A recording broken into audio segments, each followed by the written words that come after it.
Might be a bit overdue, but I've only just seen both films late 2023, so here goes nothing. First off, there is a Jordan Peele effect in play here, obviously, with movies. Ever since Get Out, more and more horror or psychological thriller movies with black people is popping up. Which is fine, just saying. Or not. Maybe he's the first who made it happen, but not necessarily a direct inspiration or anything. Horror and psych thrillers aren't my favorite genres though. Anyway, The Blackening was creepier than it was funnier.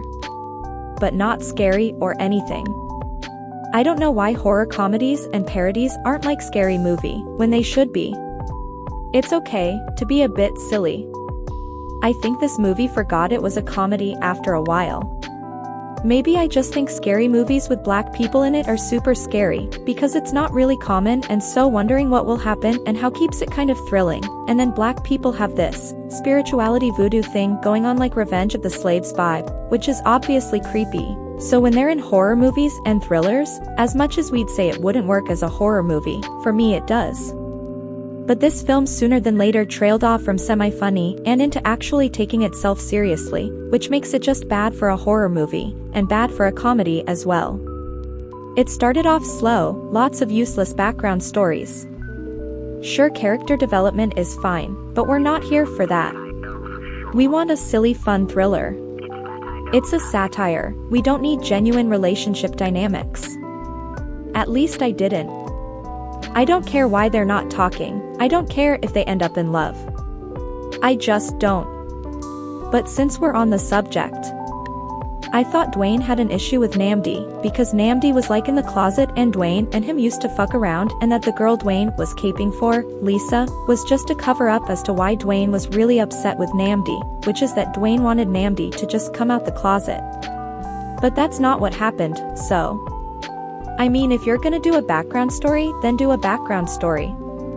There's like 10 people deep in this movie, and I didn't relate to anyone. I related to bits and pieces, which means it's just me, or it's the writing and casting director, I don't know.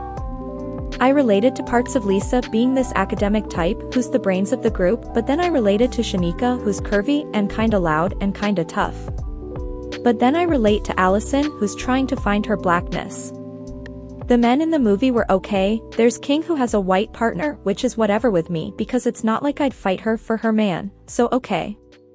I guess I related the most to Dwayne, who's gay, and a guy, and I'm neither, so that's weird, but okay. Dwayne also wrote the movie, partly, so perhaps his character was written with favor and got multiple traits in one, which is why I related to him most as a single characer, as opposed to the others who were cliché tropes. So the movie starts off with some Jumanji-type board game, with Black history as a theme. It's corny, but maybe intentionally. It's hard to be a parody because you end up becoming what you're making fun of. The story is about a group of friends who typically meet up at a log cabin in the woods for a fun reunion, and someone among them is a killer. I'm not mad at the movie location being a strange old house in the woods, even though black people probably wouldn't do that for fun or for anything, but it is a parody, and horror movies about friends typically happen in conveniently shitty locations and/or during shitty weather. Anyways, while they're there, bodies are supposed to start dropping, but instead they don't, and they realize it's the board game, which is like Saw/Escape Room/Jumanji. The only laugh-out-loud funny part of this movie was when they had to answer a question about a lyric in the Nas song One Mic. I grew up with that whole verse about 32 or whatever being censored every other word, so it literally made me laugh when they had to figure out what the fuck he was saying, or die. I wanted the board game to show up more, to have them always have to go back to it to answer questions, and it didn't happen, so that was a letdown. I was waiting for more Black history fails. Well, the story uncovers that the white cop is actually a friend or a good guy and not the murderer, which was distasteful to many black people, I'm sure, but generally speaking the police are not enemies. Only bad people who become cops are enemies. The concept of police taking bad people away from society is not bad, though it is flawed in practice.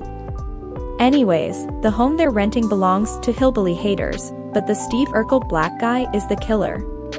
Lots of red herrings popped up to reverse psychologize you into thinking it's him because it's so obviously him, and therefore, it's not him, because the movie couldn't be that cliché, yet, it was him.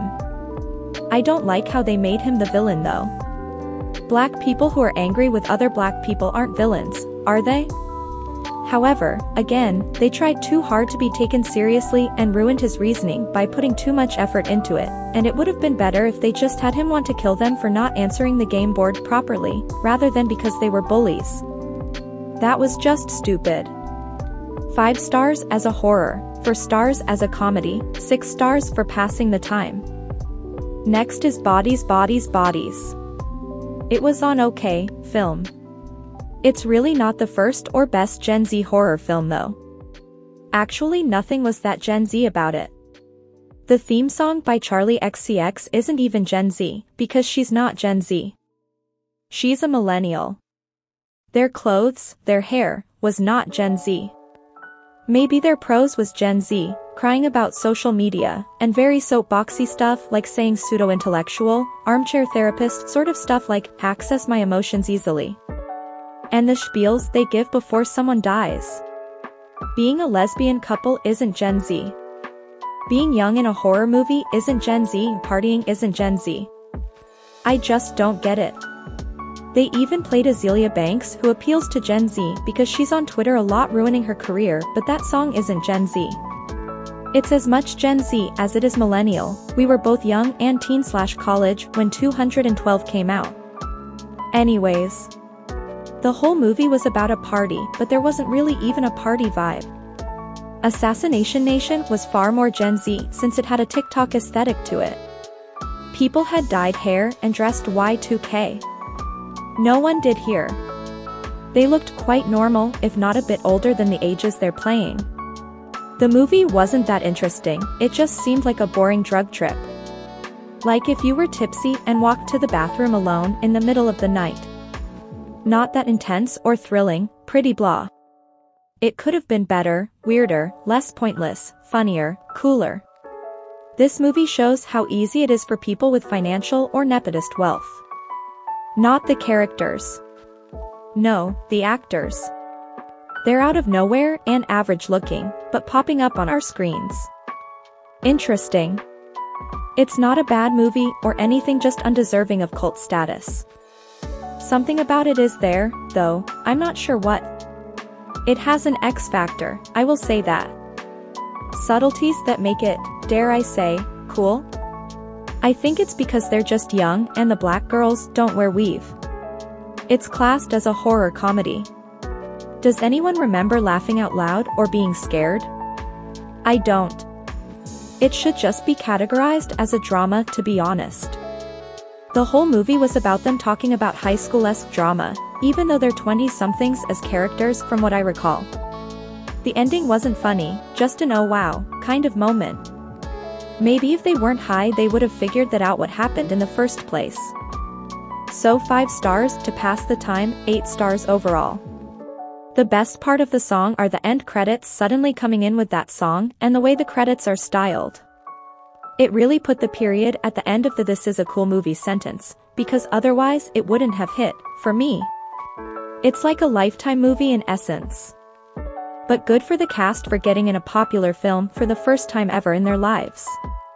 Not quite sure I'd want to see any of them in anything else though. Actually, to be honest, this whole thing started out with them playing a game called Bodies. I've never heard of this game and it better not become a thing, but could humanity get any worse than it is now? Yes. So go crazy, but they played a game. And the power went out. And it went badly from there. It could have happened at any party. It could have happened at a slumber party full of kids. It could have happened at a book club meeting full of old ladies. If the power goes out, and someone accidentally ends up dead, you don't need drugs and a party as an excuse for a plot driver. Very typical, cliché, hackneyed idea. Let the cast do drugs, and get fucked out of their minds, because then all the nonsense that happens later is automatically excused and we don't even have to have anything make sense. I do semi-admire the fact that this whole thing came about as a story from a female writer making a spec script that sat for a while though. That's pretty cool. It's not rewatchable for me because I know what happened at the end of the movie, and rewatching it would just make me annoyed. I think similar movies, with less senseless murder, need to happen though. The character development was quite good, mostly because they did spiel a lot. But I did enjoy getting to know them, until they turned out to be horrible people in the end. When will a Gen Z comedy come out? Not a rom-com, but just imagine this movie without the murder and blood. Just cool youth wandering around a big house fluctuating between partying and arguing. I think it's cool.